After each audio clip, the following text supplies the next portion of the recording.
Hi guys, so this could be my WWE Money in the Bank 2019 review. I'll get to my final thoughts in the end.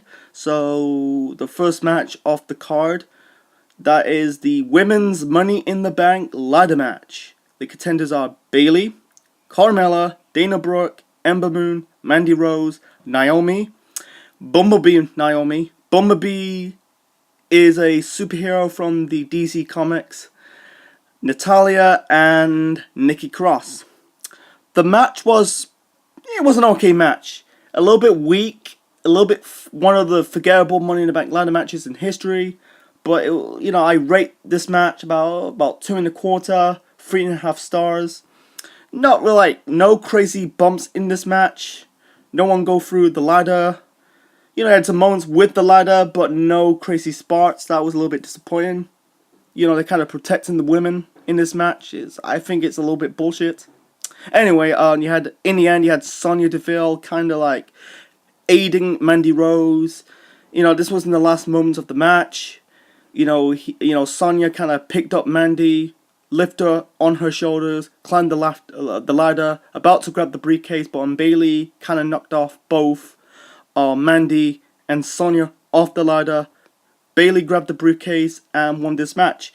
In my prediction show, I kind of predict that the three women to win this match were Naomi, or really four. Nikki Cross, that would be a surprise. Naomi, Mandy Rose, and Bayley. I thought Mandy would win. If Mandy win, I'll be okay, but I'll be good. They were trying to truly giving Mandy Rose a chance. But they go with Bayley. I don't mind Bayley. I think the crowd was really got behind Bayley. That's not the last time we see Bayley on this show. We'll get to it a little bit later.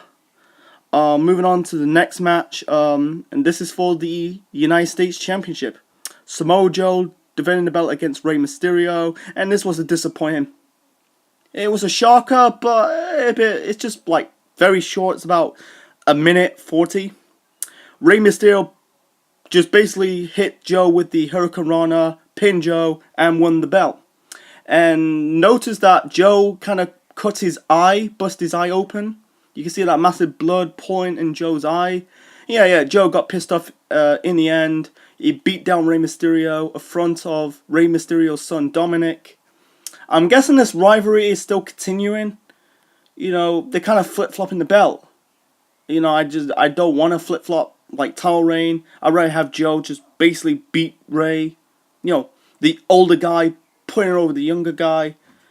That's my opinion. So anyway, moving on to the next match off the card. We got a steel cage match between The Miz and Shane McMahon. This was disappointing. It was boring. Not boring, but it was 13 minutes long. It was boring, slow.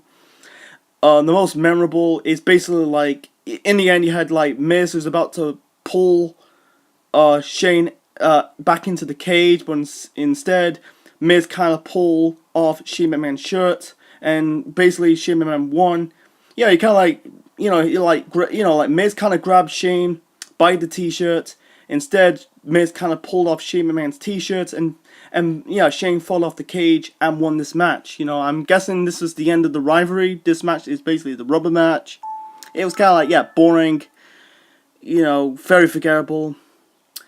Their match at WrestleMania 35 was much better than this match. So moving on to the next match of the card, we got the match for the Cruiserweight title. Tony Nese defending the belt against Daivari. This is a very awkward match on the card. I think this match should be on the pre-show, not on the main show. That's just my opinion. It was about nearly 10 minutes long. Nothing truly special. Tony Nese beat Daivari to retain the championship. It's just meh. Nothing special. It's just what it is.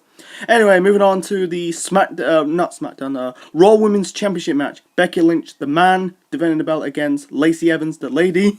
The man versus the lady. And this match sucks, man. It was just with Lacey Evans, she is so in my opinion, she's overrated. She is so generic in the ring. She's super green as grass.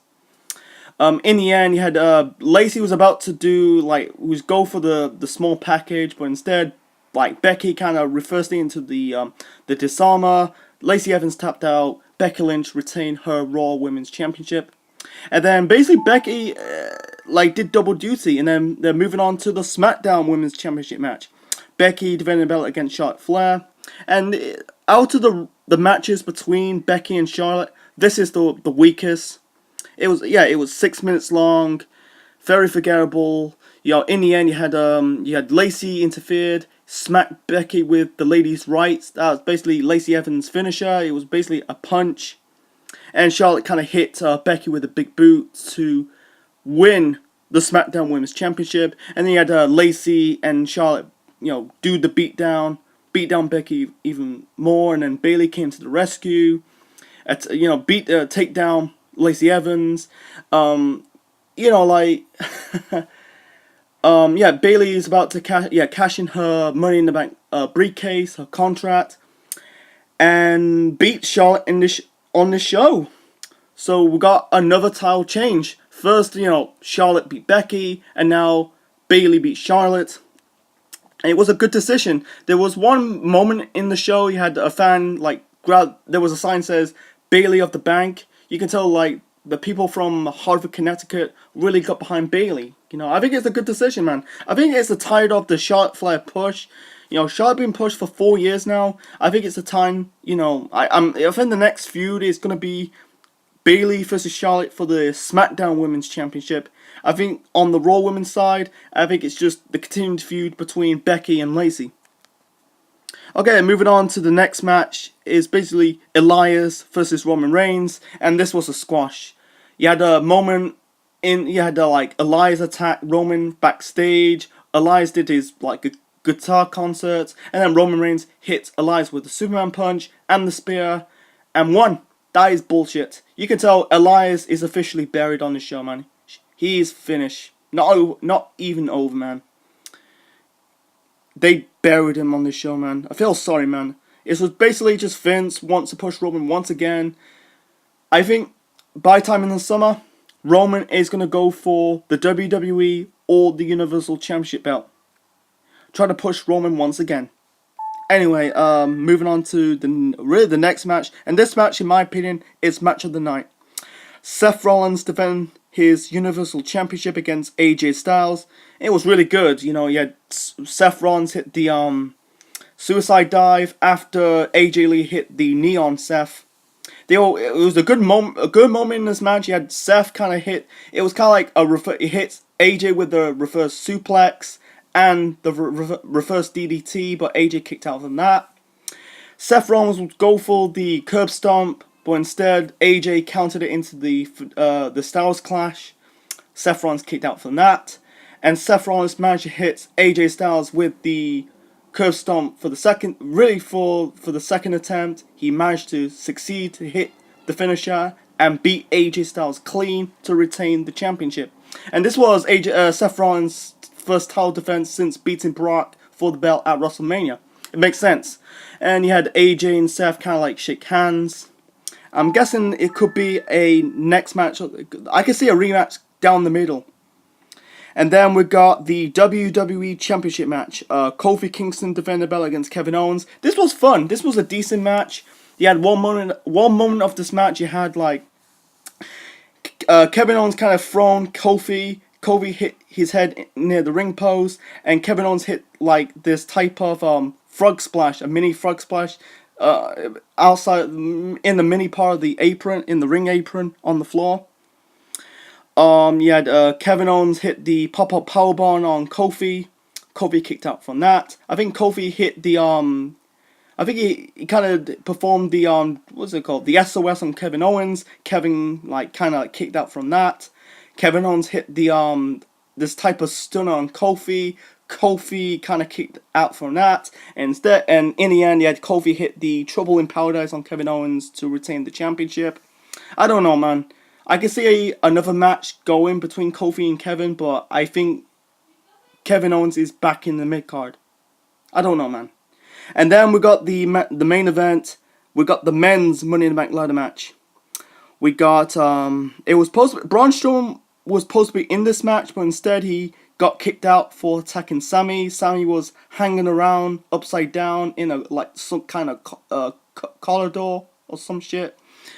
Yeah, the contenders are Mustafa Ali, Randy and Almas, Baron Corbin, Drew McIntyre, Finn Balor, Randy Orton, and Ricochet. It was a really good match. It was really a lot of good, crazy spots. Finn Balor took a sick bump. You know, he took a sunside. A Randy performed a sunflip powerbomb onto that second ladder. That was sick. Corbin hit the chokeslam on Balor on the ladder. And Drew McIntyre kind of throw Ricochet onto that ladder. They placed the ladder between the announce table and the edge of the side of the ring. That was sick. Ali was about to win, but instead, you had the shock of Brock Lesnar. He came out of nowhere, kind of knocked Mustafa Ali off the ladder, and grabbed the briefcase. And basically, Brock Lesnar is the Mr. Money in the Bank. It was shocking, but bullshit at the same time. What's really the point? Why could you just have Brock Lesnar in this match in the first place instead of do it like the last match replacement? Don't get it, man. So, overall, Money in the Bank 2019, it was mixed bag. It was, you know, just max. You had some like ups and down. You know, some good matches, some bad matches. So the rating for this, I give it 6 out of 10. A little, yeah, mixed review. I think the match of the night is got to be Seth versus AJ. The second best match of the night is basically the men's Money in the Bank ladder match instead of the Brock Lesnar interference or the Lesnar swerve. The third match of the night is basically Kofi versus Kevin. So I hope you enjoyed this review. Leave your thoughts in the comment section below. Smash the like button and subscribe to the Central Man Network for more videos on professional wrestling, game streams, and more.